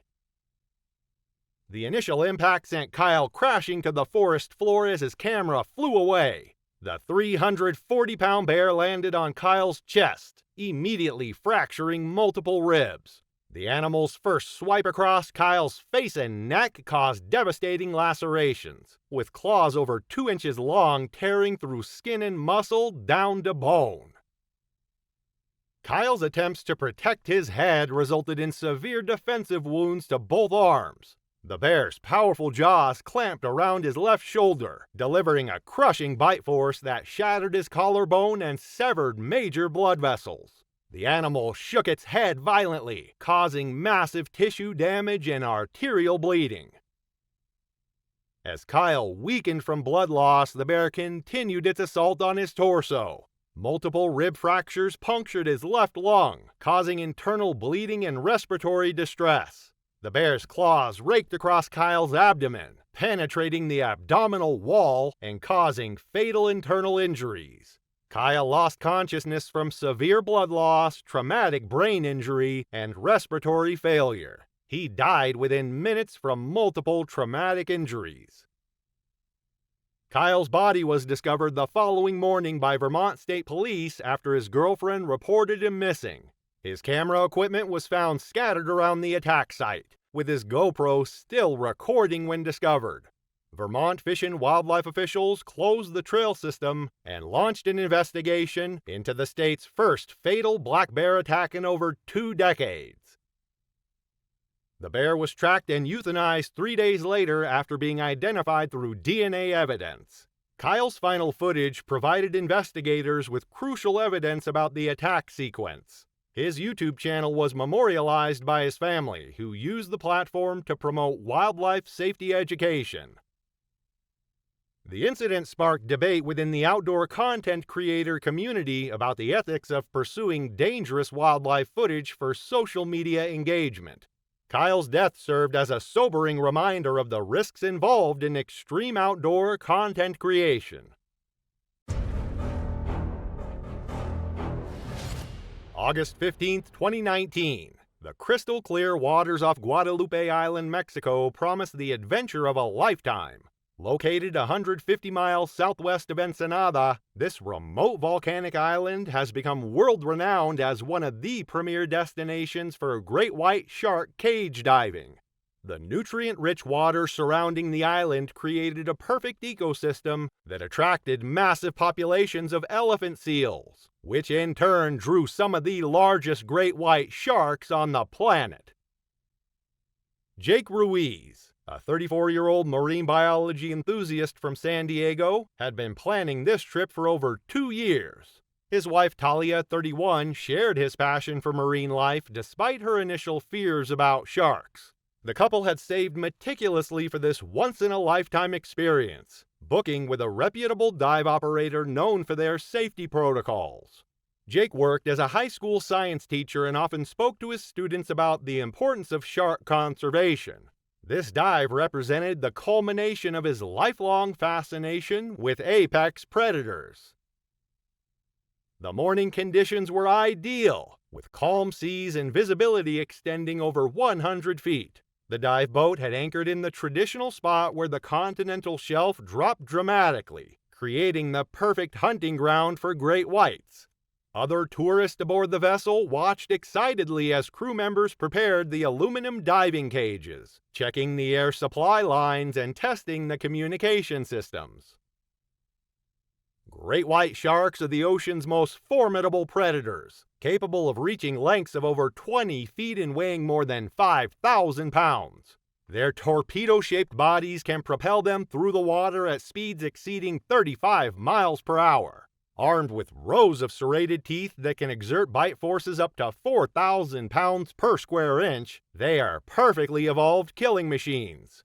Their keen senses allow them to detect electrical fields generated by living creatures and smell blood from miles away.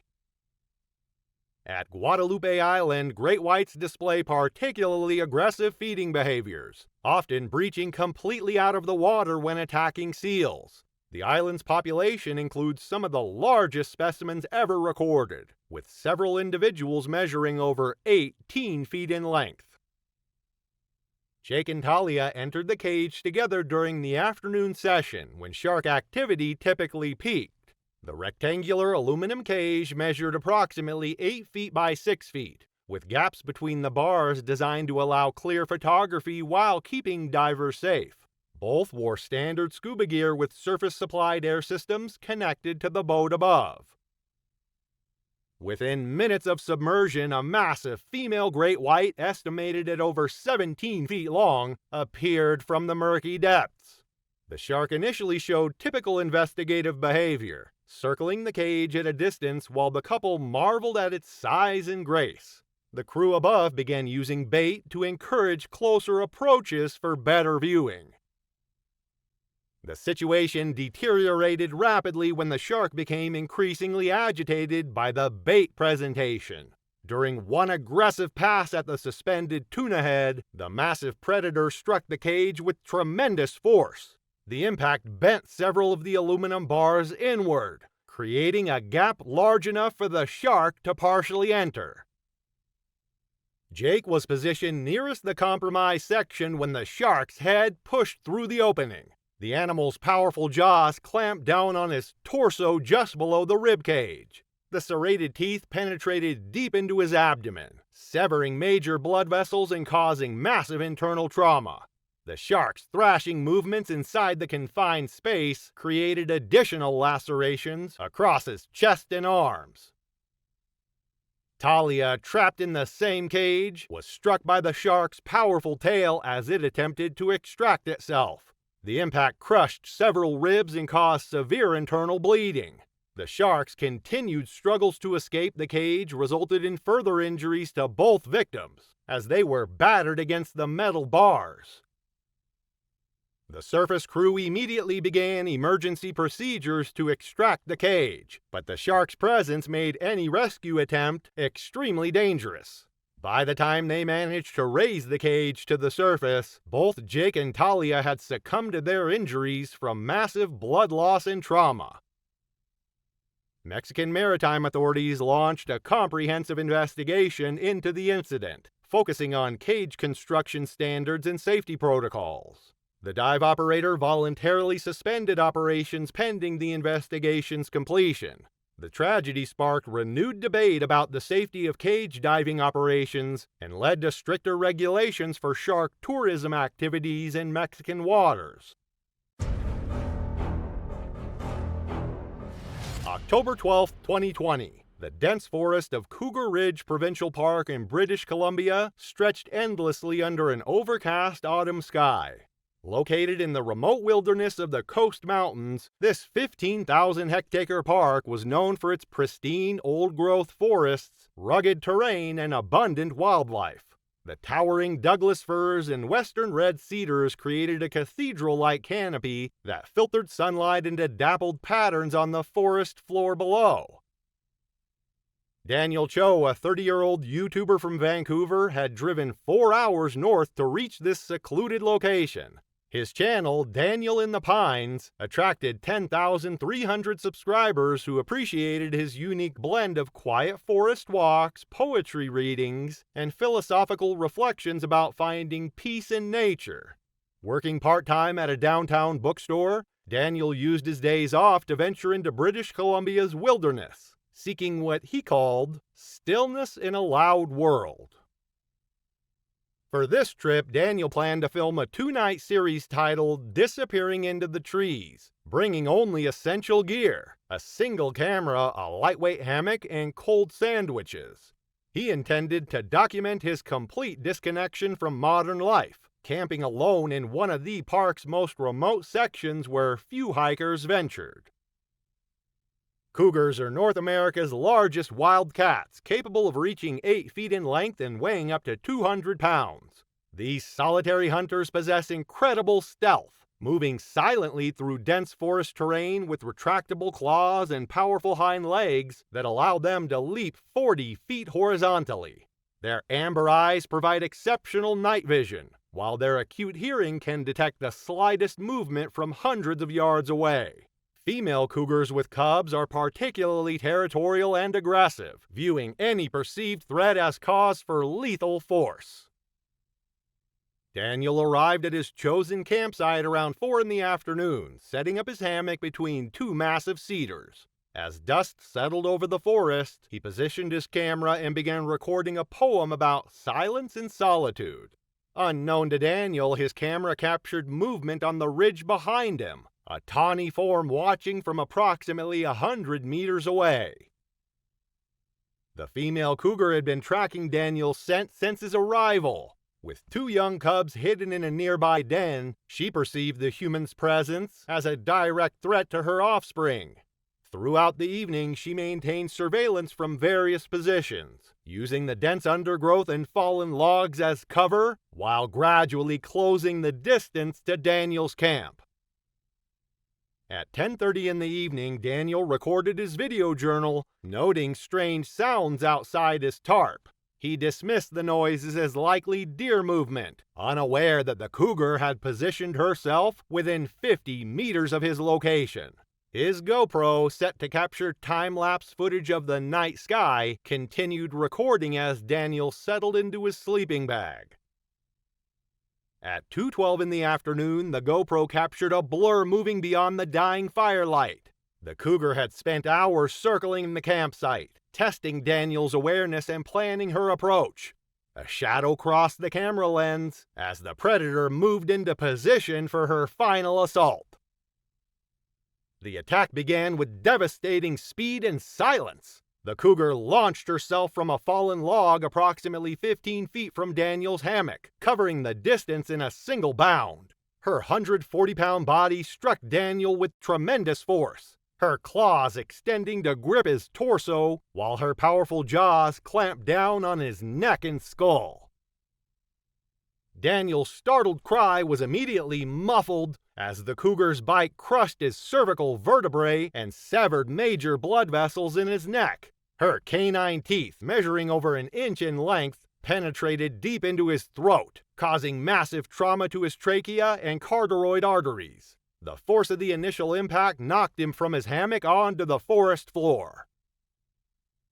The predator's hind claws raked across Daniel's chest and abdomen, creating deep lacerations that tore through his clothing and into muscle tissue.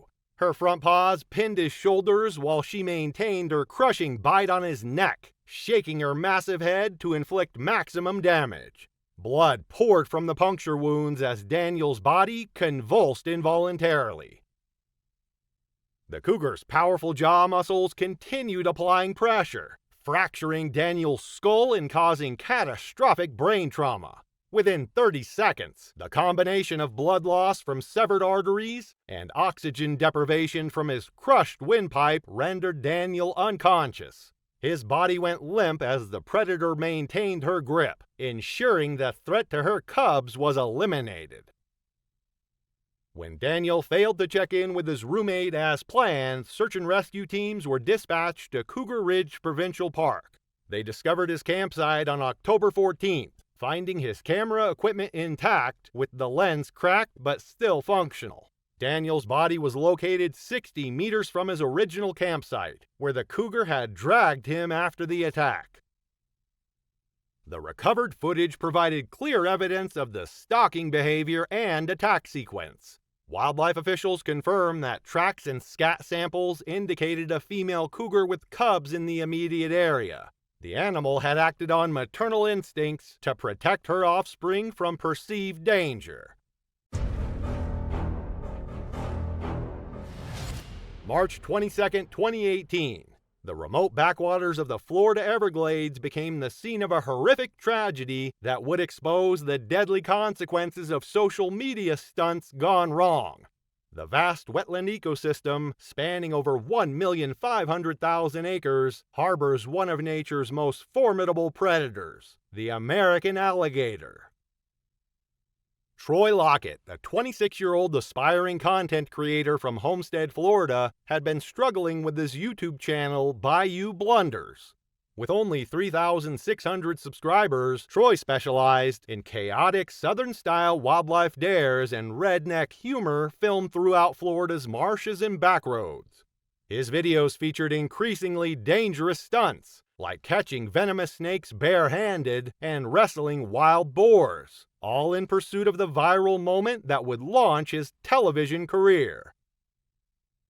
That humid Thursday afternoon, Troy drove to a secluded roadside swamp pull-off along the Taimai Trail, armed with a cooler full of raw chicken and dreams of internet fame.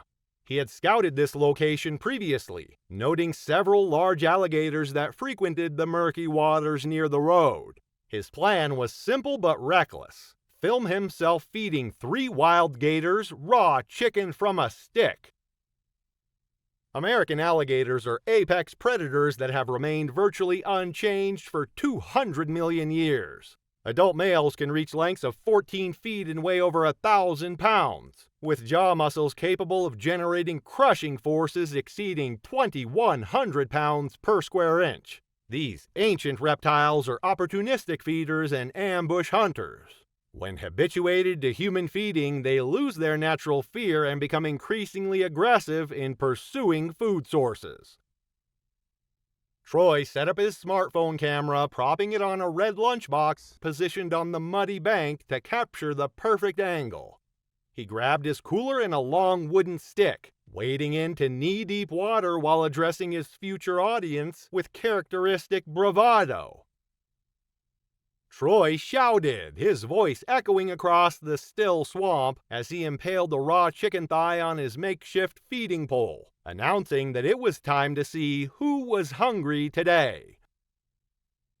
The first alligator appeared within minutes, a 7-foot female that glided silently toward the scent of fresh meat. Troy held the stick extended, allowing the reptile to snatch the chicken with a powerful snap. Emboldened by success, he prepared another piece as a second gator, slightly larger than 8 feet, emerged from the opposite direction. As Troy stepped deeper into the murky water for better camera angles, he failed to notice the massive shape lurking motionless among the thick reeds behind him. A 12-foot male alligator weighing nearly 800 pounds had been watching the commotion with predatory interest. This ancient bull had been illegally fed by previous visitors for years, conditioning him to associate humans with easy meals and making him dangerously aggressive. Troy tossed another chicken thigh toward the second gator when his foot slipped on the slimy bottom sediment. He stumbled backward, arms flailing as he tried to regain balance, splashing loudly in the shallow water. The sudden movement and noise triggered the massive bull's attack instincts.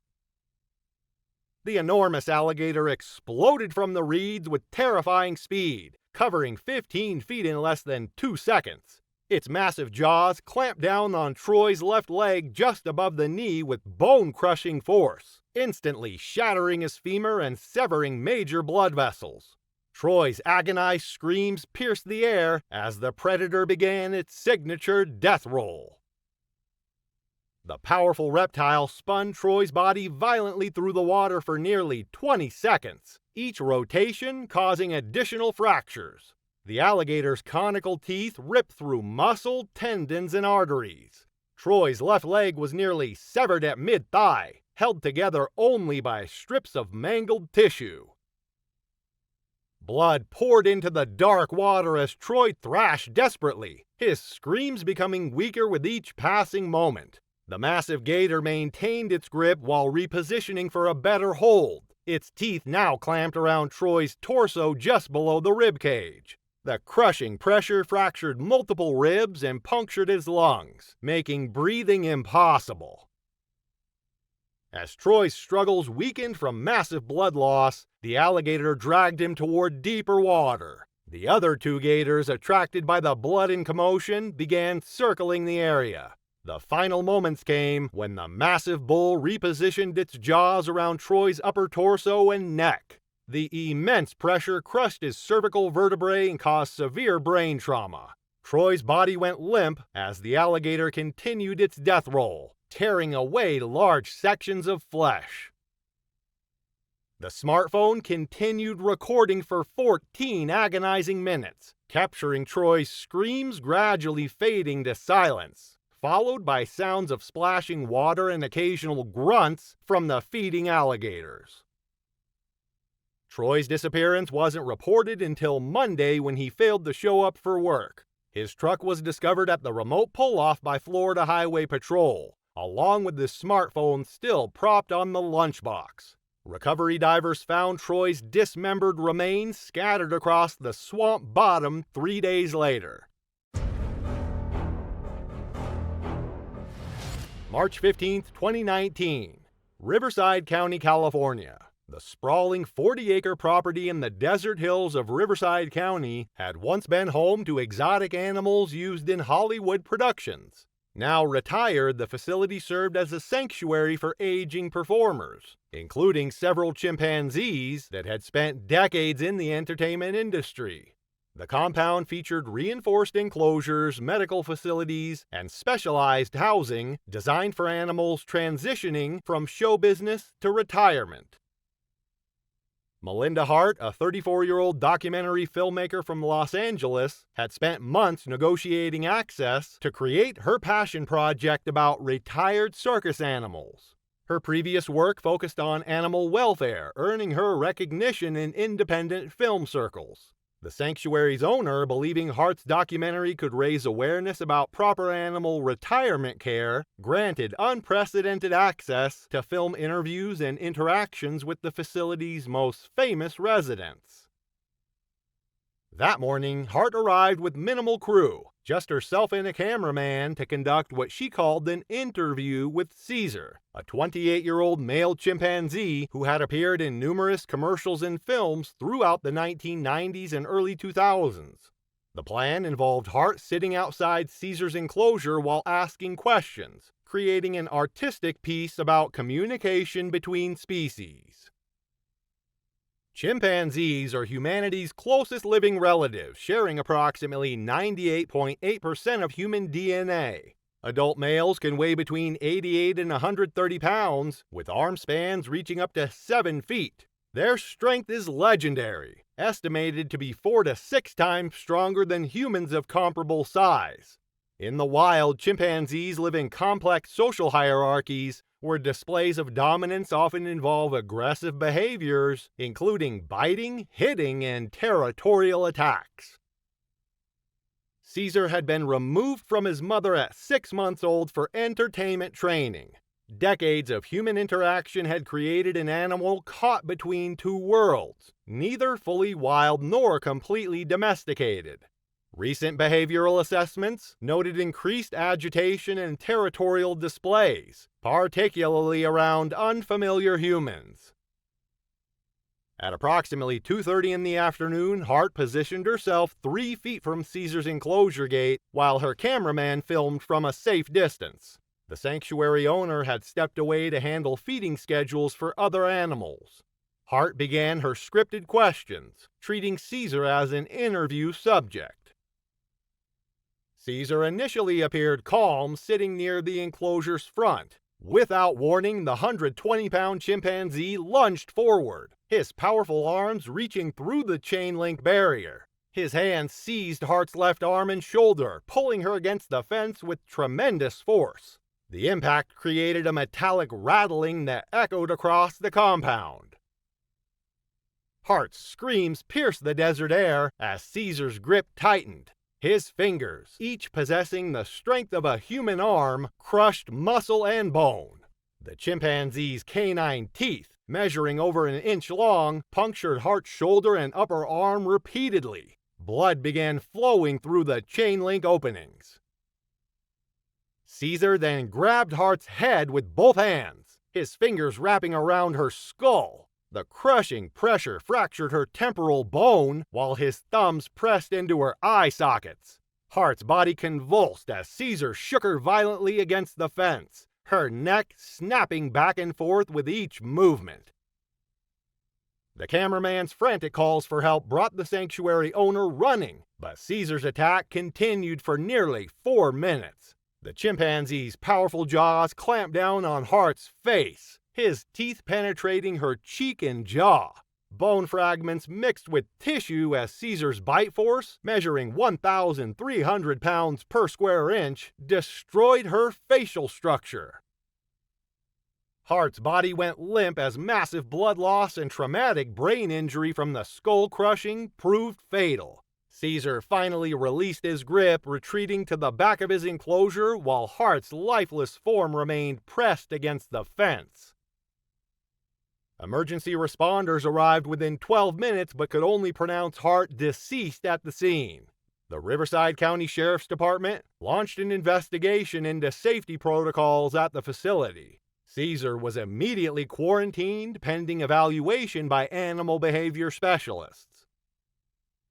Hart's family released a brief statement expressing their devastation while requesting privacy during their grief. The documentary project was permanently shelved, and the sanctuary implemented new safety measures, including increased barrier distances and mandatory supervision during all human-animal interactions. Thanks for watching.